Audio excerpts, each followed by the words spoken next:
পালিয়ে যাওয়া মেয়ের প্রতি বাবার চিঠি। মারে, শুরুটা কিভাবে করব বুঝে উঠতে পারছিলাম না। যেদিন তুই তোর মায়ের অস্তিত্ব ছেড়ে ভূমিষ্ঠ হয়েছিলি সেদিন থেকে তোকে মা বলে ডাকতে শুরু করলাম। তোকে মা ডাকতে গিয়ে নিজের মা হারানোর ব্যথাও ভুলে গিয়েছিলাম। তোর মাকেও কোনোদিন মা ছাড়া অন্য নামে ডাকতে শুনিনি। বিদ্যালয়ে প্রথম দিন শিক্ষক তোর নাম জিজ্ঞেস করেছিলেন। তোকে মা বলে ডাকতে ডাকতে তোর নাম ডাকটাও ভুলে গিয়েছিলাম। আমি তোর নাম বলতে না পারায় সবাই আমাকে নিয়ে হাসতেছিল। তাই চিঠির উপর তোর নামের জায়গায় মা লিখেছি। হঠাৎ করে তুই এভাবে চলে যাবি আমি তা বুঝতেও পারিনি। ছেলেটা যেদিন বাহিরে ব্যাগ হাতে তোর জন্য অপেক্ষা করছিল, কখন তুই দরজা খুলে বাইরে বের হয়ে আসবি, আমি তখন ভেতরে বসে স্রষ্টার কাছে প্রার্থনা করছিলাম আর কতটা ভালোবাসতে পারলে তুই আমাকে ছেড়ে চলে যাবি না।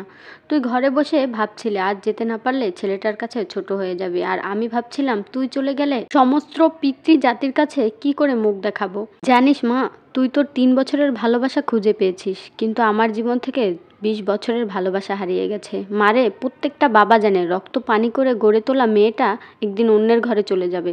তারপরও একটু কৃপণতা থাকে না বাবাদের ভেতরে। বাবাদের ভালোবাসা শামুকের খোলসের মতো। মা, বাহিরটা শক্ত হলেও ভেতরটা খুব নরম হয়ে থাকে।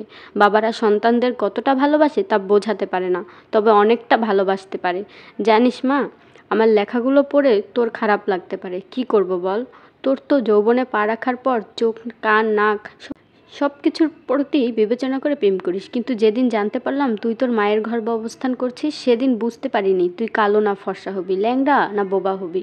কোনো কিছুর উপেক্ষা না করেই তোর প্রেমে পড়েছিলাম, তাই এত কিছু লিখলাম। আমি জানি মা, তোদের সব সন্তানদের একটাই প্রশ্ন, বাবারা কেন তাদের ভালো লাগাটা সহজে মানতে চায় না। উত্তরটা তোর ঘাড়ে তোলা থাকলো। তুই যেদিন মা হবি সেদিন নিজে নিজে উত্তরটা পেয়ে যাবি। তোরা যখন একটা ছেলের হাত ধরে পালিয়ে যাস তখন ওই ছেলে ছাড়া জীবনে কারোরই প্রয়োজন বোধ করিস না, কিন্তু একটা বাবা বোঝে তার জীবনে নিজের মেয়েটা কতটা প্রয়োজন। যেদিন তোর নানুর কাছ থেকে তোর মাকে গ্রহণ করেছিলাম সেদিন প্রতিজ্ঞা করেছিলাম যে যদি মেয়ে হয় তাহলে নিজের মেয়েটাকে তার স্বামীর হাতে তুলে দিয়ে কন্যাদানের দায়িত্ব থেকে নিজেকে হালকা করব।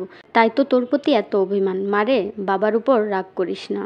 তোর যদি অল্প দিনের ভালোবাসার জন্য ঘর ছেড়ে পালাতে পারিস, তবে আমরা 20 বছরের ভালোবাসার জন্য বেপরোয়া হব না কেন।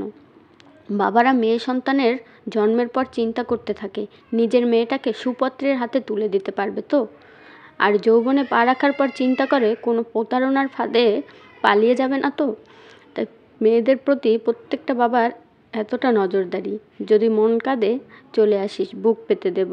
হয়তো তোর মায়ের মতো তোকে পেটে ধরিনি, তবে পিঠে ধরার যন্ত্রণাটা সহ্য করতে পারছি না। ইতি তোর জন্মদাতা পিতা। চিঠিটা পড়ে অন্তত একটি মেয়ে একটি ছেলে তার সিদ্ধান্ত থেকে দূরে সরে আসবে।